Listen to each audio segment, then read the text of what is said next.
Guys, please subscribe and help the channel get to 150k subscribers. Hey Tabafethu, this video is brought to you by EasyBets. Click the link in the description to sign up and use code FANS50 to receive a 50 Rand sign-up bonus. And also, T's and C's apply.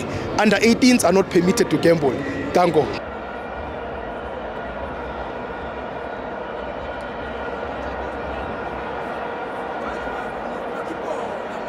Welcome to my fans on TV. It's the Betway Premiership. Marumo Gallants 2, Kaizer Chiefs 1. I'm joined by Umfana Lady Smith.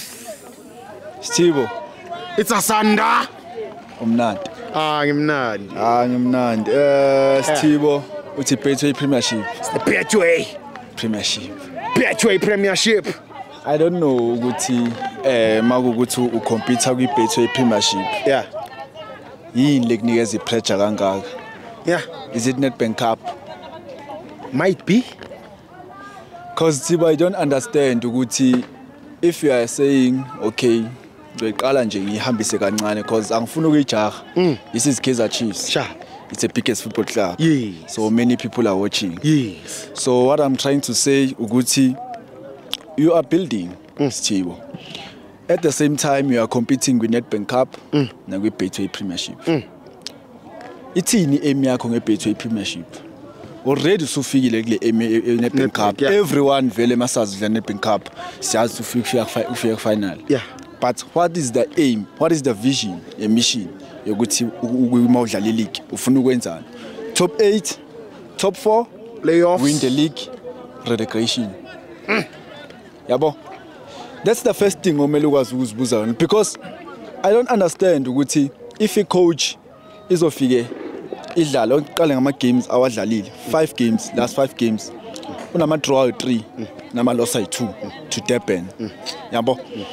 If ubheka le stats list last 5 games and already susalele na 2 games ukuthi uzozibona ukuthi position ba ukuposition ba uposition 8 ithini kona leyo nto leyo as a coach kwi biggest football club enjenge Kaizer Chiefs because into engifuna ukisho ukuthi if ubheka iNedbank Cup okay understand ipressure khona ukuthi ifinal uyaya uyodlala neOrlando Pirates but check league njengamanje Betway Premiership okay there's no Modi, there's no Gaston Sirene.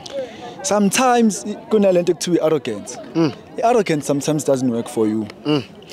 I-coach mina ngithema ngiza kule game ngayibuka ngathi okay he's trying new things, ama players is giving them new positions ukuthi okay abakayi badlale la simbone ubani ngaba good in la okay Matt played well for me le nto leyo sibonile nje uKimmich kwi Bayern whereby Thomas Tuchel amkhipha lokhuza kwi 6 wazomdlalisa right back so Wilson Matt did the same thing but yena usuka 8 right back wadlala kahle but mina into engifuna ukuyibuza ukuthi okay when uyazi ukuthi uyodlala neParis next week and it's still like 1 week left I think 8 days, 7 days esasel before udlala Orlando Pirates. You have all isikhathi okwazi ukuplan against Orlando Pirates. But you look at some players are restai. Ukhipha ucele. Did he get injured? No. Umkhiphile. Why? Uto Priest did he get injured? No. Umkhiphile. Why? Na inkinga enginayo. Uduba. Ama games awadlalile check ama bhola awakorayo. Uwakora amedlala as a striker. Upule moda akasekho. Okay, you are saying you want to try new things. Sure. There are players like Kabo Potsani who are natural wingers. Duba when playing as a winger, you know exactly what he won't give you that Duba low or as a striker. That's true. Young tall. So manje ukuze keep arrogance yakho. At least if Potsani umbone first half uthi performer and then you can take Duba back uthi awudlala as a wing. You are playing him for I think 85 minutes. Udlale isikhathi eside lapho Duba ehleli kule game. Kodwa uyambona into nayi perform because umdlalisa kule position engase yakhe. I think manje it is the time elabona ucoach ukuthi that position it needs someone ozodlala khona. That's true. Usayile ukorile lapha ku SuperSport njengamanje. I don't know, maybe mhlawumbe if usayile wakwazi uhlala nje like uBrady Cross akwazi ukumbekezelela, maybe mhlawumbe na ngabe is one of the top performing players right now. That's true. Young tall. So mina into engifuna ukuyibuze because into engixakayo ukuthi you are a biggest football club but at the same time you are allowing ukuthi okay, let's lose or draw games in the league. But it's the biggest football club. Kanja. Young tall. Because naleyo Nedbank Cup Bakasho i-coach la something what if we are playing a final umuntu esimkhumbulayo is someone who won the final ukuthi wena ufikile ku-final asikukhumbuli lokho thina uyangithola so manje if you are going to a final it's not a guarantee ukuthi you are winning a final. Definitely. If you are talking as a fan vele uzosho ukuthi okay ngizoyiwina yabo but if you lose it's Orlando Pirates yona ewinile Nedbank Cup and this is lokhu saziyona all these years Orlando Pirates won Nedbank Cup 3 times balwayo uyangithola so manje it's something umele uyicabange as a coach and there's no pressure. That is what I'm saying ukuthi yini lekhandela pressure as a coach because you are not competing even with CAF or anywhere.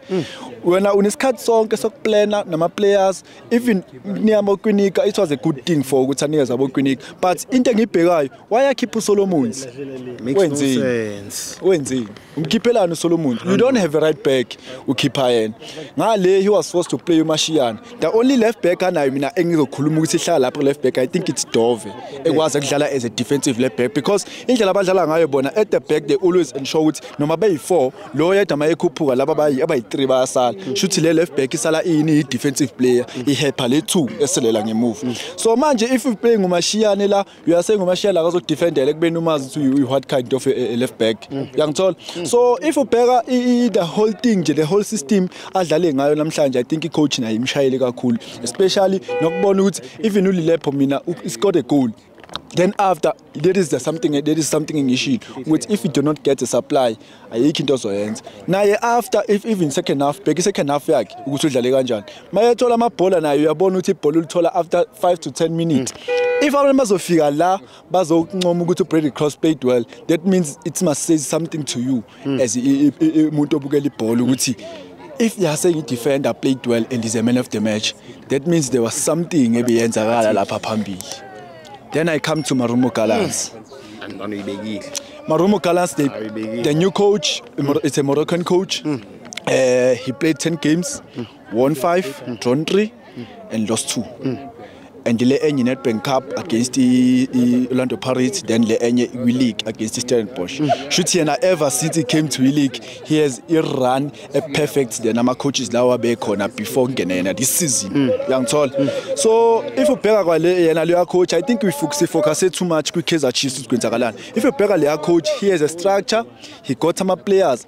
Agazanga up any signings coming to South Africa. Young tall to Maroon. So right now he's using that players are dents are not dents maqali season abo Mahlathi abo Msedam those players are players asayinwa ucoach osephumile but yena washo ukuthi okay I will build this team. I remember in the interview I don't know why idlala against in what I will build this team but I need patience from abantu ama football fans. So right now if ubheka team yakhe is doing very very well if njobe register le win le ngibone ama players they were celebrating like they are winning a cup because of it was an important win. You ensure ukuthi bona they are no longer fighting for relegation. But this is the same Marumo Gallants that was fighting for relegation maqali season. Kuthiwa bona benomagisi bahambisana lapha phansi walo bayashintshana. Even orally ngeke ngahlahla ngadlala ama game but bona still basase lapha. But look at them right now they are at number 10 emva kwe Kaizer Chiefs. Bahleli la Kaizer Chiefs emva wa. So if they win the next game and the Kaizer Chiefs loses bayangena. Uyangithola top 8. So it's something emele sikhulume emakhamba isikhathi ukuthi the system is too long. The process is too long, and the coach Nasser Dinnabe, I think Mela Akfage can't. And even the fans, let me talk to the fans. I think my fans they need to tell themselves, okay, guys, let us understand. Le level esikuyona njengamanje yabona if the fans can understand the level eKaizer Chiefs ekuyona njengamanje the pressure yabo top 8 to win in izophela and the coach can build with isikhathi sakhe akwazi ukuthi a build a team with isikhathi esanele with no pressure because manje emkhandela ama pressure it's the fans. Remember my figure ucoach Nabi la kwathiwa we are winning the league because coach Nabi is a chef and in we are taking everything then Kaizer Chiefs now is fighting for top 8.